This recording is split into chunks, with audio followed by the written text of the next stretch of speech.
Olá pessoal, estamos de volta para continuarmos o tema de direito civil, contratos que já estávamos tratando nos blocos anteriores. Vamos falar agora sobre depósito, mandato, agência e distribuição, que são contratos bem interessantes.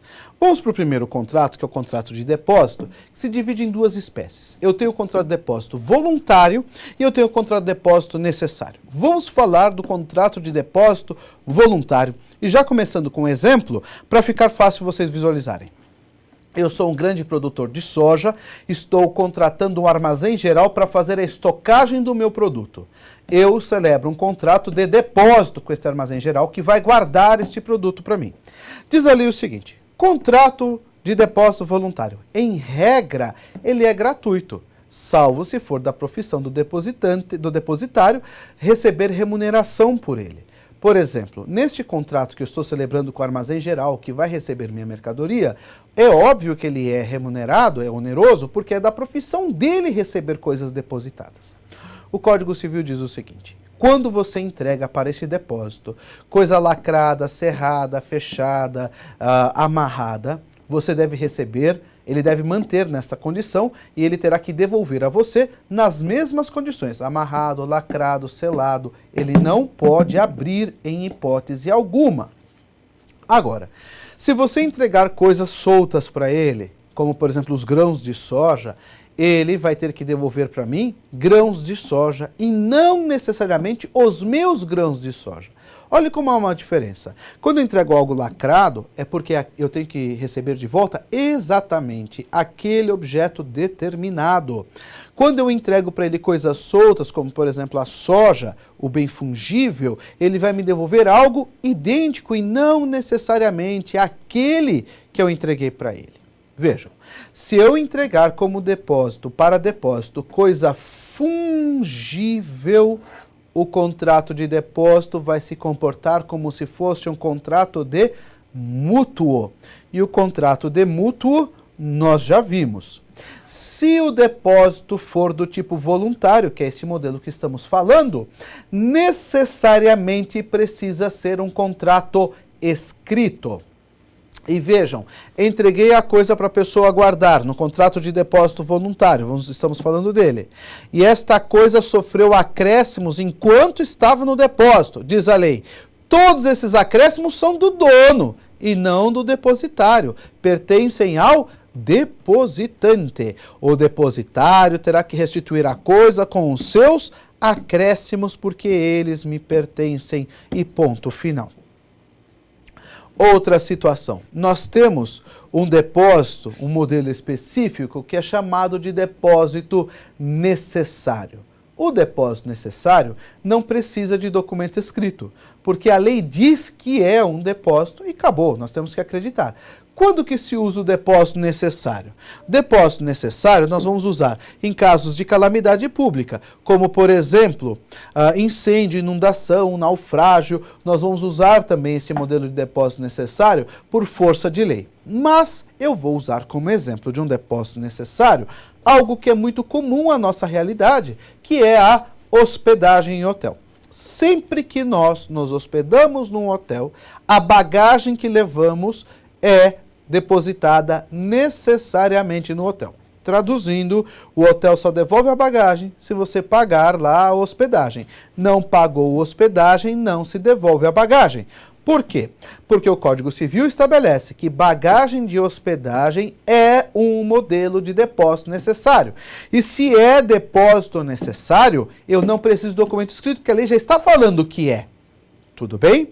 Não paguei, não receba a bagagem. Isto é um modelo de depósito necessário. O depósito necessário é sempre do tipo oneroso, nunca gratuito. O voluntário é que é por presunção um depósito gratuito. Por presunção e não necessariamente. Depósito voluntário por presunção é gratuito, não é necessariamente gratuito. O depósito necessário é sempre oneroso. Tudo bem? E não se esqueçam, bagagem lá no hotel é depósito necessário. Por isso que é comum, em algumas cidades do interior, os hotéis não aceitarem hóspedes sem bagagem, porque a bagagem é a garantia de pagamento da hospedagem. Existem alguns hotéis modernos atualmente, que aceitam hóspedes sem bagagem, mas você paga antes, né? Antes de se hospedar, você já paga lá a diária, porque a lei estabelece como depósito necessário, por exemplo, a bagagem. O próximo contrato que nós vamos falar é o mandato. Mandato é um contrato bem interessante. Mandato. O instrumento do contrato de mandato chama-se procuração. Por presunção, este contrato de mandato é gratuito, salvo se for da profissão do mandatário receber procurações. Exemplo, eu sou advogado. É da minha profissão receber procuração, logo é sempre oneroso, tá? Por presunção, ele é gratuito, salvo se for da profissão receber procurações. No meu caso, é uma questão de profissão, então para mim é oneroso e não gratuito. O instrumento de mandato precisa conter a qualificação do mandante e do mandatário, local, data, assinatura e objeto do mandato. Ele não pode ser genérico. Te dou poderes para tudo. Não existe poderes para tudo. Eu preciso delimitar, eu preciso especificar quais são esses poderes. Outra situação. Terceiro, ao celebrar negócio comigo, eu sou seu mandante, seu mandatário. Você outorgou procuração para mim. Terceiro, quando eu estiver fazendo negócio com esse terceiro em seu nome, esse terceiro tem o direito de exigir reconhecimento de firma. Olhem, o instrumento procuração não precisa ter reconhecimento de firma, salvo se terceiro assim exigir. Se terceiro não exigir, não se reconhece firma. Outra, o instrumento, né, a procuração, o mandato, ele é pessoal e intransferível. Instrumento de mandato é intransferível, salvo se ele possuir uma cláusula chamada de cláusula de subestabelecimento. Se possuir a cláusula de subestabelecimento, eu posso transferir para terceiro. Se não possuir, eu não posso. Outra situação.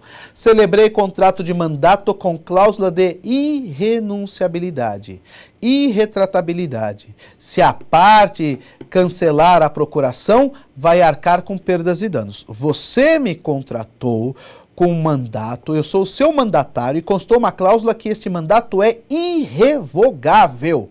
Você foi lá e revogou. Pagarás perdas e danos. Tudo bem? Quando que termina o mandato? Ele termina com o término do prazo, conclusão do negócio. Ele termina com a incapacidade de qualquer das partes. Ele termina com a conclusão do negócio. Estas são as situações para término do mandato. Revogação ou renúncia também são hipóteses de término do mandato. Bom, se nós estivermos falando de mandato judicial, serão aplicadas as regras da legislação específica ao caso. Tudo bem? E agora nós vamos para o nosso último contrato, que é a agência de distribuição. E eu adoro esse contrato de agência de distribuição, que também é chamado de agenciamento ou representação comercial. Tudo bem? Vamos lá. Pelo contrato de agência ou distribuição. São dois modelos de contratos diferentes, eles tratam do mesmo assunto, mas são dois modelos, tá, inseridos e temos que tomar muito cuidado. Quando que eu vou usar o contrato de agência e quando eu uso o contrato de distribuição? A diferença entre um e o outro é se a pessoa está de posse do produto negociado ou não. Agência e distribuição é um contrato, são modelos específicos de contrato onde a pessoa estará sujeita a celebrar negócio em nome próprio em benefício de alguém. Eu entrego mercadoria para você, você vai vender em seu próprio, você vai vender essa mercadoria em meu benefício. Eu posso estabelecer para você uma zona exclusiva de atuação ou não. Eu posso dar a você poderes de conclusão do negócio ou não. E se houver prejuízo, você não responde em regra, você, agente ou distribuidor. Bom, qual a diferença?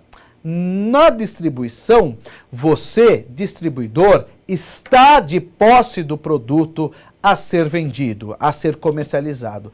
Na agência, você não está de posse do produto a ser negociado. Vendedora de perfumes pelo catálogo, por catálogo, é contrato de agência. Distribuidor de bebida. Distribuidor, ele está de posse do produto a ser vendido. É contrato de distribuição. Então, a diferença entre um e outro é necessariamente esta. Um está de posse, a agência, outro não está de... um não está de posse, a agência. O outro que está de posse do produto chama-se distribuição. Ambos vão celebrar negócio em nome de alguém, não em nome próprio. E aí eles podem ter zona exclusiva ou não. É um contrato não sujeito à legislação trabalhista, é uma legislação específica. Agora nós vamos para a nossa questão de prova. Vamos ver onde está a nossa questão de prova. Está aqui. E aí ele começa. Olha, mandato com cláusula própria. Mandato com cláusula em nome próprio. O que isso significa, cláusula em nome próprio? Quer dizer que você deu uma procuração para eu fazer uso em meu próprio nome. Eu comprei uma casa de vocês, paguei, vocês vão viajar, não dá tempo de otorgar a escritura, vocês dão uma procuração autorizando eu a passar a escritura para mim mesmo. Chama-se em nome próprio. Eu vou assinar a escritura em nome de vocês, porque eu estou autorizado por uma procuração, em meu próprio benefício. E aí começa. O mandato com a cláusula em causa própria ou em nome próprio. Poderá dispensar o mandatário de prestar contas? Claro que pode. Se você já deu esta procuração para eu celebrar um negócio em meu próprio nome, eu não preciso prestar contas do que eu estou fazendo, porque se eu causar prejuízo, estarei causando prejuízo para mim mesmo e não para vocês. Logo, a alternativa A está correta. B. É revogável. Mentira, ele é irrevogável. C. Extingue-se pela morte de qualquer das partes. Não, ele não se extingue pela morte de qualquer das partes. D. Não autoriza a transferência de bens móveis do objeto do mandato para o mandatário. Claro que autoriza. A função é justamente essa. Transferir bens. Claro que autoriza. A E diz, não autoriza a transferência de bens imóveis. Mentira, autoriza sim. A função do contrato, do mandato em nome próprio, em causa própria, é justamente essa. Eu transferir para o meu nome os seus bens. Logo, a alternativa correta é a alternativa A de amor. Vamos voltar para a alternativa A de amor. Meus amigos, eu agradeço a atenção de vocês. Quero encontrá-los no próximo bloco, quando continuaremos tratando do assunto contratos. Até já!